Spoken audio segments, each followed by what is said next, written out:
पुण्यश्लोक अहिल्यादेवी होळकर यांच्या 301व्या जयंतीनिमित्त रविवारी सोलापूर शहरात भव्य आणि उत्साहपूर्ण मिरवणूक काढण्यात आली। छत्रपती शिवाजी महाराज चौकातून सायंकाळी 6 वाजता मिरवणुकीला प्रारंभ झाला। आकर्षक विद्युत रोषणाई, ऐतिहासिक रथ आणि पारंपरिक साजसज्जेमुळे शहरातील वातावरण अहिल्यादेवींच्या जयघोषाने भारावून गेले। पुण्यश्लोक अहिल्यादेवी होळकर मध्यवर्ती महामंडळाच्या वतीने आयोजित या मिरवणुकीचे उद्घाटन अध्यक्षा मनीषा माने यांच्या हस्ते करण्यात आले। यावेळी नगरसेवक चेतन नरोटे, अमोल शिंदे, अप्पा सलगर, केशव माने, आबा मेटकरी, गीतांजली पुजारी, निमिषा वाघमारे यांच्यासह विविध सामाजिक संस्थांचे पदाधिकारी उपस्थित होते। मिरवणुकीत सहभागी विविध मंडळांनी अहिल्यादेवींच्या जीवनकार्यावरील ऐतिहासिक प्रसंग, चौंडी येथील जन्मस्थळाची माहिती आणि होळकरशाहीच्या वैभवशाली इतिहासावर आधारित देखावे सादर केले।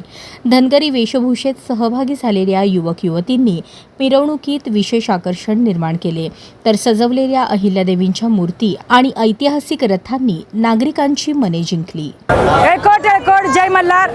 आज पुण्यश्लोक राजमाता होळकरांच्या जयंतीनिमित्त आम्ही सर्वजण सोलापूरकर एकत्र आलो आहोत आणि सर्व माझ्या सोलापूरकरांना खूप खूप शुभेच्छा जयंतीनिमित्त। त्याचबरोबर आज फक्त माझा धनगर समाज न येता सर्व माझा सोलापूरमधला बहुजन समाज एकत्र येऊन डॉक्टर बाबासाहेब आंबेडकर, अहिल्यादेवी होळकर, रमाई जिजाऊ यांच्या विचाराचा वारसा चालवून सर्व आमच्या महिलांना जो आमच्या समाजाने मान दिला, आज मध्यवर्तीच्या माध्यमातून आम्ही सर्व महिला एकत्र आलो आहोत। आणि आज खरंच बघायला गेलं तर एक मोठी मोलाची गोष्ट आहे की ज्या अहिल्यामाईने आमच्या 20-29 वर्ष राज्यकारभार केला, त्या राज्यकारभाराचे आम्ही खूप ऋणी आहोत, एक प्रशासक म्हणून, एक न्यायप्रिय म्हणून। आणि त्यांनी जे काम केलंय, जे कार्य केलंय ते खूप मोठं आहे। 12 ज्योतिर्लिंगाचा उद्धार, प्रत्येक ठिकाणी पाण्याची सोय केलेली आहे, गोरगरीब जनतेला 2 टायमाचा खायला प्यायला मिळावं ह्यासाठी सुद्धा अहिल्यादेवी होळकरांच्या त्यावेळेस त्यांनी स्वतःचा खजिना लोकांच्या ह्याच्यासाठी वापरला।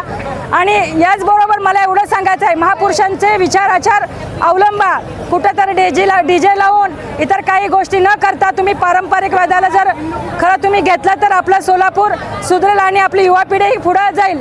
एवढंच मला सांगायचं आहे। एकोट एकोट जय मल्हार।